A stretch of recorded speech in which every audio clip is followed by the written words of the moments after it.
Hi, and welcome to Community Kitchen Teachables, brought to you by Community Kitchen Programs of Calgary. My name is Anna, and I run the program Calgary's Cooking. And today we are going to talk about the most basic pantry staple items that you could use in your kitchen or have in your kitchen. With these items, you'll be able to make a very quick and easy meal without any type of complication, nor will it take a lot of time. So let's start with some of the most basic ingredient, and that would be your salt and your pepper. Okay, salt and pepper, especially salt. Salt is a flavor enhancer. It is not a flavor per se. But if you have salt and pepper, you generally don't have to use any other spices, unless of course you want to. But salt and pepper can be used for all sorts of things. So my suggestion to you is to make sure you have salt and pepper. You don't necessarily need to buy a pepper mill like this with the whole peppercorns in it. You can also buy pepper already ground. So whatever is easiest for you. The next item that is a staple would be eggs. Now, eggs can come in various sizes. The most common and versatile size is, of course, large eggs, but you can also buy extra large eggs and you can buy medium eggs. My suggestion to you is just to get large eggs because you can use them in pretty much every recipe. They're great for baking and they're great if you want to just do a fried egg sandwich or if you want to do some scrambled eggs for dinner. The next item that you'll want to have is pasta. So in this instance, I would get some elbow pasta or what you would use for macaroni. I would also get spaghetti, but you can also find fettuccine, and you can also find varying thicknesses of spaghetti. So this size is just your basic average size of spaghetti. And then I would also get a package of rice. I would look for long grain as opposed to minute rice, simply because minute rice has been processed to the point where they've removed the bran away from the rice, whereas long grain still has a little bit of that attached to it, which means that you do have to cook it just a little bit longer, but it also has a little bit more nutritional value. Okay? Your next item that you're going to want to keep in your pantry is some type of canned meat. So whether it's canned tuna or canned salmon, whichever you like. You can also get canned chicken and you can also buy canned ham. I like having both in my pantry because, again, it's a quick addition to throw in with your macaroni and cheese if you want, or you can make a tuna salad for a tuna salad sandwich, or you could add your tuna or salmon into a casserole. They're just a great addition to have in your pantry, and they have a very long shelf life. The next thing that you're going to want is canned beans. So here I have beans and tomato sauce. I also have a can of kidney beans. These beans in particular are going to be really good for things like chilies, spaghetti sauces, stews, that kind of thing. Beans are also a really great source of protein. So if you want to eliminate some of your meat, you can add some beans to your dish. The other thing that's good to have in your pantry is chickpeas. Now, chickpeas are another great source of protein. It is what makes up hummus. So you can grind it up and you can make hummus, add a little bit of garlic to it, and you've got a dip that you can have with crackers. It's also good if you want to cut up a little bit of onion, throw a little bit of salt and pepper in it, and then mix it up and have a quick bean salad. Really great source of protein. The other thing that's good to keep in your pantry are canned mushrooms. These are good to have to act as a filler for your chilies, your spaghetti sauces, your soup, anything like that. It doesn't matter if they're whole or sliced, whatever you prefer is fine.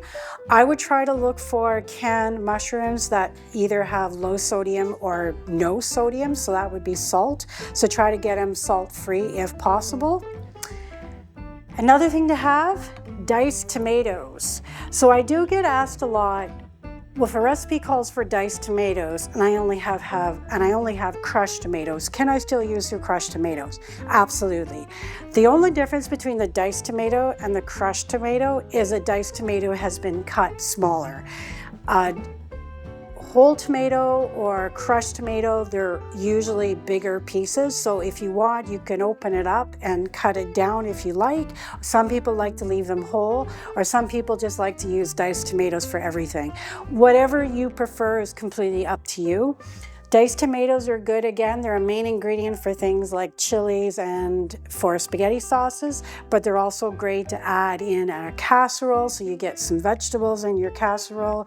They're also really good for vegetable soup, so diced tomatoes, okay? So speaking of spaghetti sauces, one of the things that you're going to want to add to your spaghetti sauce to help kind of give it a little bit more bulk is tomato paste. Now, tomato paste is exactly that. It is literally tomatoes that have been ground with the moisture removed, and all you get is the actual meat of the tomato, which is the tomato paste. You can buy tomato paste with salt, you can buy it unsalted, and you can also buy it with seasoning. It doesn't matter which one. It all comes down to what you prefer, but tomato paste is definitely a main ingredient in things like spaghetti sauces and chilies. It helps thicken the sauce. Okay. The other thing, pasta sauce. Now, this is an interesting ingredient because you can buy pasta sauce with spices and it's usually labeled pasta sauce, or you can buy tomato sauce. Now, the only difference between the two is pasta sauce generally already has the Italian spices added to it. Sometimes the cost will be reflected in that, sometimes it isn't. It doesn't matter either or. If you already have the spices at home, then I would suggest that you get the tomato sauce. If you don't have the spices and you don't want to go through the expense of getting the spices, spend a little bit extra and then buy the actual pasta sauce. Again, you do need the pasta sauce or the tomato sauce along with your tomato paste to act as your main ingredients to spaghetti sauce, and then a lot of times to chili sauce. Usually for chili, you might want to just use the tomato sauce because, again, the pasta sauce already has the Italian spices in it, but it all comes down to what you prefer. Okay, now let's talk about cooking oil. So here I have canola oil and I have olive oil. Now the difference between the two, canola oil or cooking oil, also known as vegetable oil, that is your basic, generic, versatile oil. You can use it for everything from frying to putting in boiling water to adding it into a baked good. It doesn't really matter. Some people like a vegetable oil over canola because some people find canola oil tastes a little bit stronger, but again, it's completely up to you. Now, olive oil. What's the deal with olive oil? Should you use it? How do you use it? What type of olive oil should you get? Olive oil is great for savory cooking. It does have a bit of a stronger flavor than vegetable oil or cooking oil. So again, it depends if you prefer that stronger flavor. When it comes to frying, I would use your basic cooking oil, so your vegetable or your canola. But if you are pan frying or you're sauteing up onions, I personally like to use olive oil. Now, when I am using olive oil for frying, such as sauteing up onions, I do use just regular olive oil. I don't use the extra virgin olive oil. The only time I would use the extra virgin olive oil is if I'm going to be making a dressing for vegetables. Anytime that there's a situation where heat is not being applied to the extra virgin olive oil is when you want to use the extra virgin olive oil. Olive oil is a little bit more expensive than your canola or your vegetable oil. Again, the flavor is a little bit stronger. There is more emphasis now on using olive oil in baking. Again, it depends what you prefer. Just keep in mind that olive oil is stronger tasting than your regular canola or your vegetable oil. Another standard, of course, is vinegar. White vinegar will work just fine. So as you can see here, just white, basic, generic vinegar. You don't have to get a huge container of vinegar. A small one will work well. So people will use vinegar for things like, you know, if they're making up fries and they like vinegar on their French fries. Or one thing that was popular when I was growing up that my mom would do is that she would cut up cucumbers and then put them in vinegar with a little bit of salt and pepper and a little bit of green onion. So you'd want to use the vinegar for that. Vinegar is also a really good cleaning agent, so it's good for cleaning your windows, it's good for removing fingerprints and whatnot off your stainless steel appliances if you have them. It's also really good for cleaning your coffee pot with, okay? Another basic item would be your broth, beef broth, chicken broth, or vegetable broth, which I don't have a container for it here, but you get the idea. So if you were making a beef stew, you're going to want to use beef broth, okay? If you're making a chicken soup, you're going to want to use chicken broth. Chicken broth is incredibly versatile. You can use it almost in every recipe where there's a vegetable broth. The only thing that would be a concern is if you do eat vegetarian, you probably don't want to use the chicken broth in your vegetable soup. You'll instead want to use your vegetable broth. But if you don't have chicken broth and you need chicken broth and you have vegetable broth, that would work really well. You don't want to use your beef broth when you're making chicken vegetable soup because that will definitely change the flavor.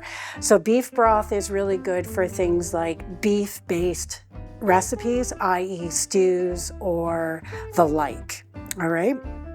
The other thing you're going to want to make sure that you have in your pantry is, of course, cans of soup. Okay. In this case, I would suggest having cans of cream of chicken and or cans of cream of mushroom, as well as cans of tomato soup. So when it comes to the cream of chicken and cream of mushroom, not only can you eat them as a soup, but you can also take them out of the can, add a bit of liquid to it, and you can use it as a sauce over your pasta. Okay. With the tomato soup, you can buy tomato soup that says plain tomato soup, or you can buy it with spices already. Either one is fine.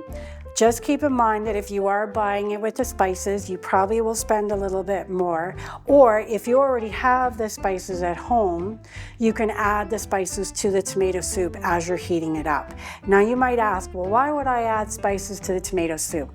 Some people like to add a little bit of Italian seasoning to their tomato soup just to kind of spice up the tomato soup a little bit. I myself love tomato soup with grilled cheese sandwiches, and sometimes I throw the Italian spice in it, sometimes I don't. It's completely up to you. Moving on, we also have a bag of all-purpose flour, a bag of white granulated sugar, and a box of baking soda. Flour and sugar and baking soda are some of your most common items that you're going to find in your pantry that you will probably use a lot. Flour, again, you can use it for a thickener in soups and sauces, such as gravies. You can get all different types of flour. I would go with your all-purpose flour for 99% of what you're going to use it for. When you get into baking, you are going to want to use a little bit more specialty flour, but even for a simple cake, all-purpose will be just fine.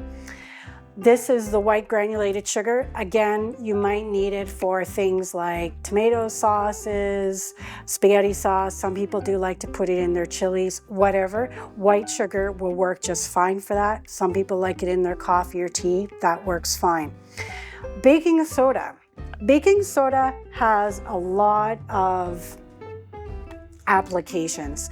You can use it as a fridge deodorant in your fridge because sometimes onions and garlic and fish can get a little smelly in your fridge. So this is a good as a neutralizer for various items. It's also a good ingredient for baking to help with leavening. You can also use it for if you want to sprinkle it on your carpet and vacuum it up. It helps remove odors from your carpet. It's also a good laundry ingredient if you've got stains on your clothes. So really good versatile item. I would buy a big box as opposed to the small because you will use it for various things. And then another item that's always good, breadcrumbs. Okay, breadcrumbs can be used as a topping for casseroles. It can be used to bread fish if you are frying fish in your pan, and it's also good for sprinkling on Caesar salads. You can also get panko crumbs as well. Another versatile item, ketchup. Ketchup with a little bit of pepper, you mix it, you can add a little bit of honey to it if you want, and it's a good sauce to put over meatloaf before you put it into the oven. Again, I myself love ketchup with pretty much everything, so I would use it for a fried egg sandwich, to dip my fried egg sandwich in, or of course French fries. And then last but not least, parchment paper and aluminum foil. Okay, now, one of the things that I get asked is, what is the difference between parchment paper and wax paper? Parchment paper is a little bit stiffer, so it's a little bit easier to work with, and you can also put it into the oven. Wax paper, as soon as you put it into the oven, it will start to smoke. So I generally find that whatever purpose you would use wax paper for, I would just use parchment paper and forget about the wax paper altogether. And it is a little bit more money than the wax paper, but it's also a lot more versatile than wax paper. With the tin foil, I do get asked, what side do I use? Do I use the shiny side of the tin foil or do I use the dull side of the tin foil?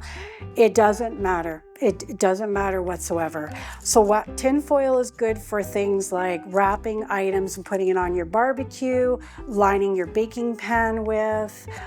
There's a million and one ways or reasons to use tin foil in the kitchen. So again, a good box of tin foil and a good box of parchment will do just fine. And then the last item that you're going to want to have in your kitchen is Ziploc storage bags.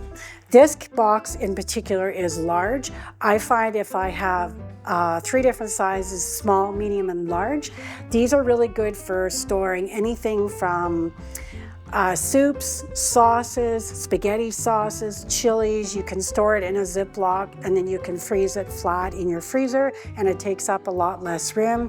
They're also good for keeping your fresh vegetables in. It will keep your vegetables last longer in the refrigerator.